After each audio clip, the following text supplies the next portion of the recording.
नमस्कार दोस्तों, इंडिया और इंग्लैंड के बीच खेला गया पहला टी20 मुकाबला क्रिकेट के इतिहास में एक ऐसी जंग बन गया जिसने हर फैन के दिल की धड़कनें बढ़ा दी।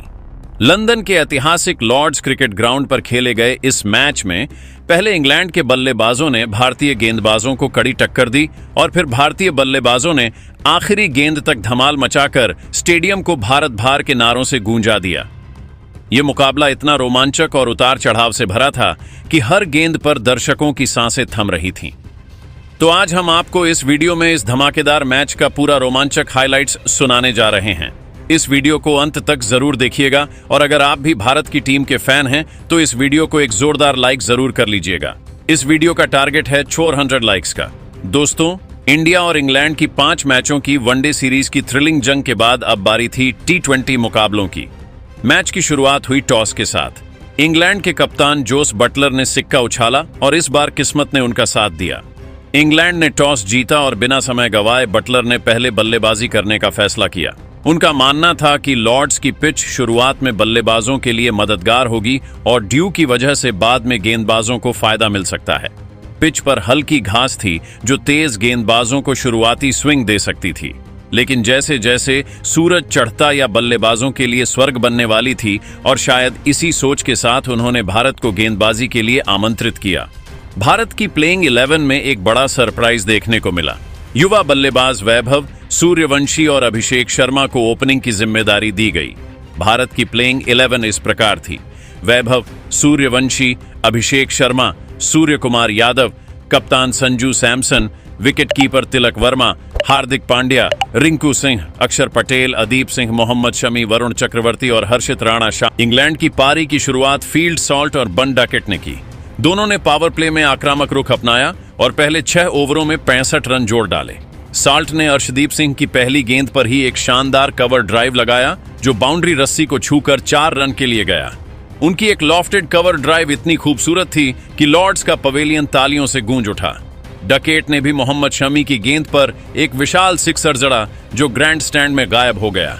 दोनों ने भारतीय गेंदबाजों पर शुरुआती दबाव बनाया और साल्ट ने हर्षित राणा के ओवर में 2 चौके और एक सिक्सर लगाकर स्कोर को तेजी से आगे बढ़ाया। लेकिन 5वें ओवर में अर्शदीप सिंह ने अपनी क्लास दिखाई। उन्होंने साल्ट को एक तेज इन स्विंगिंग यॉर्कर डाली जो साल्ट के बल्ले को चकमा दे गई और मिडिल स्टंप को उड़ा ले गई। साल्ट ने 22 गेंदों में 28 रन बनाए जिसमें 4 चौके और एक सिक्सर शामिल था। इंग्लैंड का स्कोर एक विकेट के नुकसान पर 65 रन था। अब मैदान पर आए कप्तान जोस बटलर। बटलर ने आते ही अपने इरादे जाहिर कर दिए। उन्होंने वरुण चक्रवर्ती की गेंद पर एक स्कूप शॉट खेला जो फाइन लेग की दिशा में 4 रन के लिए गया।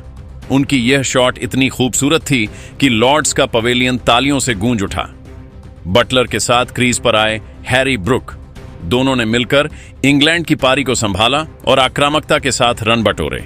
बटलर ने अक्षर पटेल के ओवर में 2 सिक्सर जड़े जिसमें एक लॉन्ग ऑन की दिशा में गया और दूसरा मिड विकेट की ओर। ब्रूक ने भी अपनी क्लास दिखाई और मोहम्मद शमी की गेंद पर एक लॉफ्टेड कवर ड्राइव लगाया जो बाउंड्री के पार चली गई। दोनों ने मिलकर 80 रनों की साझेदारी की और इंग्लैंड का स्कोर 10 ओवरों में एक विकेट के नुकसान पर 145 रन था। लॉर्ड्स का स्टेडियम इंग्लैंड के फैंस के जोश से थर्रा रहा था। 12वें ओवर में वरुण चक्रवर्ती ने अपनी मिस्ट्री स्पिन का जादू दिखाया। उन्होंने हैरी ब्रूक को एक गुगली डाली जो ब्रूक की समझ से बाहर थी। ब्रूक ने आगे निकलकर शॉट खेलने की कोशिश की लेकिन गेंद उनके बल्ले को चकमा दे गई और संजू सैमसन ने तेजी से स्टंपिंग कर दी। ब्रूक ने 30 गेंदों में 45 रन बनाए जिसमें 5 चौके और 2 सिक्सर शामिल थे। इंग्लैंड का स्कोर 2 विकेट के नुकसान पर 100 रन था। अब लियाम लिविंगस्टन क्रीज पर आए। लिविंगस्टन ने आते ही आक्रामक रुख अपनाया और हर्षित राणा की गेंद पर एक विशाल सिक्सर जड़ा जो लॉर्ड्स के ग्रैंड स्टैंड में जा गिरी। बटलर और लिविंगस्टन ने मिलकर रन गति को तेज किया। ने अक्षर पटेल के ओवर में एक लॉफ्टेड कवर ड्राइव और एक सिक्सर लगाया जिसने दर्शकों को झूमने पर मजबूर कर दिया। लिविंगस्टन ने भी वरुण चक्रवर्ती की गेंद पर 2 चौके जड़े। 15वें ओवर तक इंग्लैंड का स्कोर 3 विकेट के नुकसान पर 200 रन था जब अक्षर पटेल ने लिविंगस्टन को एक शानदार कैच पर आउट कराया। लिविंगस्टन ने 20 गेंदों में 30 रन बनाए जिसमें 3 चौके और एक सिक्सर शामिल था। अब जैकब बेथेल क्रीज पर आए। बटलर ने अपनी क्लास दिखाते हुए 60 रनों की शानदार पारी खेली जिसमें 6 चौके और 3 सिक्सर शामिल थे। लेकिन 18वें ओवर में मोहम्मद शमी ने बटलर को एक तेज इन स्विंगर पर बोल्ड कर दिया। गेंद स्टंप्स को उड़ा ले गई और लॉर्ड्स में भारतीय फैंस का जोश देखते ही बनता था। इंग्लैंड का स्कोर 4 विकेट के नुकसान पर 220 रन था। अब जेमी ओवर्टन और बेथेल ने पारी को संभाला। ओवर्टन ने हर्षित राणा के ओवर में 2 सिक्सर जड़े और बेथेल ने आदिल राशिद की गेंद पर एक चौका लगाया। 19वें ओवर में अर्दीप सिंह ने बेथेल को एक यॉर्कर पर बोल्ड कर दिया। बेथेल ने 15 रन बनाए। आखिरी ओवर में ब्राइडन कार्स और ओवर्टन ने तेजी दिखाई। कार्स ने मोहम्मद शमी की गेंद पर एक सिक्सर और एक चौका जला और इंग्लैंड ने 20 ओवरों में 6 विकेट के नुकसान पर 260 रन बनाए। भारत के लिए अदीप सिंह और वरुण चक्रवर्ती ने 2-2 विकेट लिए, जबकि मोहम्मद शमी और अक्षर पटेल ने 1-1 विकेट लिया। इंग्लैंड की पारी ने भारत के सामने एक विशाल लक्ष्य रखा था और लॉर्ड्स का स्टेडियम अब भारतीय बल्लेबाजों के धमाल का इंतजार कर रहा था। 261 रनों के विशाल लक्ष्य का पीछा करने उतरी भारत की शुरुआत वैभव, सूर्यवंशी और अभिषेक शर्मा ने की। दोनों ने पावर प्ले में आक्रामक रुख अपनाया और पहले 6 ओवरों में 75 रन जोड़ डाले। वैभव ने जोफ्रा आर्चर की पहली गेंद पर एक शानदार कवर ड्राइव लगाया जो बाउंड्री रस्सी को छूकर 4 रन के लिए गया। उनकी एक लॉफ्टेड कवर ड्राइव इतनी खूबसूरत थी कि लॉर्ड्स का पवेलियन तालियों से गूंज उठा। अभिषेक ने साकिब महमूद की गेंद पर एक विशाल सिक्सर जड़ा जो ग्रैंड स्टैंड में गायब हो गया। दोनों ने इंग्लैंड के गेंदबाजों पर शुरुआती दबाव बनाया और वैभव ने ब्राइडन कार्स के ओवर में 2 चौके और एक सिक्सर लगाकर स्कोर को तेजी से आगे बढ़ाया। लेकिन 7वें ओवर में जोफ्रा आर्चर ने अपनी क्लास दिखाई। उन्होंने अभिषेक को एक तेज यॉर्कर डाली जो अभिषेक के बल्ले को चकमा दे गई और मिडिल स्टंप को उड़ा ले गई। अभिषेक ने 25 गेंदों में 40 रन बनाए, जिसमें 5 चौके और 3 सिक्सर शामिल थे। भारत का स्कोर 1 विकेट के नुकसान पर 85 रन था। लॉर्ड्स में भारतीय फैंस अभी भी अपने युवा सितारे वैभव पर नजरें टिकाए हुए थे। अब मैदान पर आए संजू सैमसन। वैभव ने अपनी आक्रामकता बरकरार रखी और आदिल राशिद की गेंदों पर लगातार 3 सिक्सर जड़े। उनकी एक सिक्सर इतनी लंबी थी कि गेंद लॉर्ड्स के पवेलियन में जा गिरी। वैभव ने सिर्फ 32 गेंदों में अपना शतक पूरा कर लिया, जो T20 क्रिकेट में भारत की ओर से सबसे तेज शतकों में से एक था। उनकी इस पारी में 12 चौके और 6 सिक्सर शामिल थे। लॉर्ड्स का स्टेडियम खड़े होकर उन्हें सलाम कर रहा था। उनकी बल्लेबाजी में तकनीक, टेम्परामेंट और ताकत का ऐसा मेल था कि दर्शक देखते ही रह गए। लेकिन 10वें ओवर में आदिल राशिद ने अपनी चतुराई दिखाई। उन्होंने वैभव को एक स्लोअर बॉल डाली और वैभव, जो अब बड़े शॉट्स की तलाश में थे, गेंद को ऊंचा खेल गए।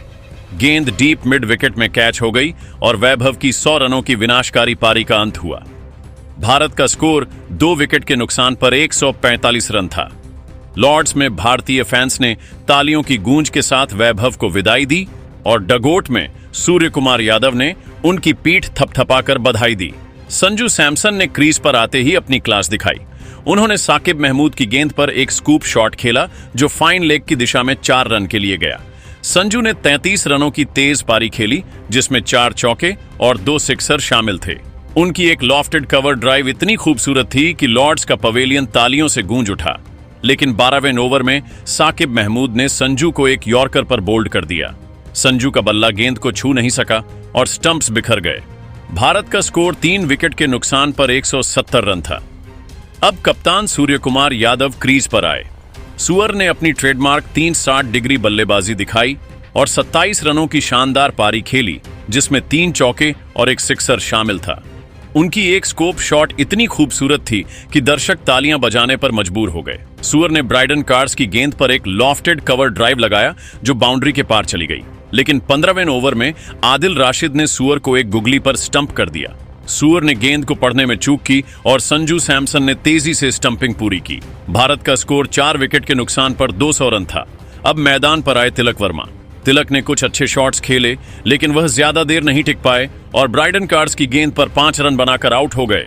गेंद उनके बल्ले का किनारा लेते हुए विकेटकीपर जोस बटलर के हाथों में चली गई। भारत का स्कोर 5 विकेट के नुकसान पर 210 रन था। अब रिंकू सिंह और हार्दिक पांड्या क्रीज पर थे। रिंकू ने आते ही अपनी आक्रामकता दिखाई और जोफ्रा आर्चर की गेंद पर एक विशाल सिक्सर जला जो लॉर्ड्स के ग्रैंड स्टैंड में जा गिरी। रिंकू ने 25 रनों की तेज पारी खेली, जिसमें 2 चौके और 2 सिक्सर शामिल थे। उनकी बल्लेबाजी में एक अलग ही जोश था और लॉर्ड्स का स्टेडियम उनके हर शॉट पर तालियां बजा रहा था। हार्दिक पांड्या ने भी अपनी ताकत दिखाई और 25 रनों की पारी खेली, जिसमें 3 चौके और एक सिक्सर शामिल था। उनकी एक बैकफुट पंच इतनी शानदार थी कि फील्डर सिर्फ गेंद को बाउंड्री पार जाते देखता रहा। दोनों ने मिलकर भारत को 19 ओवरों में 5 विकेट के नुकसान पर 241 रन तक पहुंचाया। अब आखिरी ओवर में भारत को 20 रनों की जरूरत थी। लॉर्ड्स का स्टेडियम सन्नाटे में डूबा था और हर भारतीय फैन की नजरें रिंकू और हार्दिक पर टिकी थीं। दोस्तों, भारत को आखिरी ओवर में 20 रनों की जरूरत थी और गेंदबाजी करने आए थे जोफ्रा आर्चर, जो अपनी तेज और खतरनाक गेंदबाजी के लिए मशहूर हैं। लॉर्ड्स का स्टेडियम सन्नाटे में डूबा था और हर गेंद पर दर्शकों की सांसें थमी हुई थीं। रिंकू सिंह और हार्दिक पांड्या क्रीज पर थे और भारत की जीत इनके बल्ले पर टिकी थी।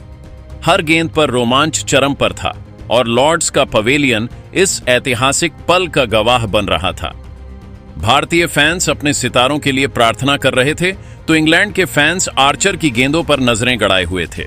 दोस्तों, पहली गेंद पर रिंकू सिंह ने आर्चर की फुल लेंथ गेंद पर एक शानदार कवर ड्राइव लगाया, जो बाउंड्री रस्सी को छूकर 4 रन के लिए गया। गेंद इतनी शानदार टाइमिंग के साथ लगी कि फील्डर के पास कोई मौका नहीं था। Score 245 run. अब 5 गेंदों में 16 रन चाहिए थे। लॉर्ड्स में भारतीय फैंस की सीटियां गूंजने लगी। इसके बाद दोस्तों, दूसरी गेंद पर रिंकू ने फिर से कमाल दिखाया। आर्चर की शॉर्ट पिच गेंद को उन्होंने मिड विकेट की दिशा में एक और चौका जड़ा। गेंद हवा में उछली और बाउंड्री रस्सी के पार चली गई। Score 229 run. अब 4 गेंदों में 12 रन चाहिए थे। लॉर्ड्स का स्टेडियम भारत के नारों से थर्रा उठा। अब दोस्तों, तीसरी गेंद पर रिंकू ने सिंगल लिया। आर्चर की गेंद को उन्होंने मिड ऑन की दिशा में खेला और तेजी से 1 रन चुराया। स्ट्राइक अब हार्दिक पांड्या को मिली। Score 250 run. अब 3 गेंदों में 11 रन चाहिए थे। भारतीय डगोट में कप्तान सूर्य कुमार यादव और कोच की नजरें मैदान पर टिकी थीं। वहीं इसके बाद चौथी गेंद पर हार्दिक ने सिंगल लिया। आर्चर की फुल टॉस गेंद को उन्होंने डीप पॉइंट की दिशा में खेला और 1 रन लिया। स्ट्राइक फिर रिंकू को मिली। Score 251 run. अब 2 गेंदों में 10 रन चाहिए थे। लॉर्ड्स में तनाव चरम पर था और दर्शकों की सांसें थम रही थीं। दोस्तों, 5वीं गेंद पर रिंकू सिंह ने आर्चर की यॉर्कर को लॉन्ग ऑन की दिशा में एक विशाल जला गेंद इतनी जोर से लगी कि वह लॉर्ड्स के ग्रैंड स्टैंड में जा गिरी। पूरा स्टेडियम तालियों और नारों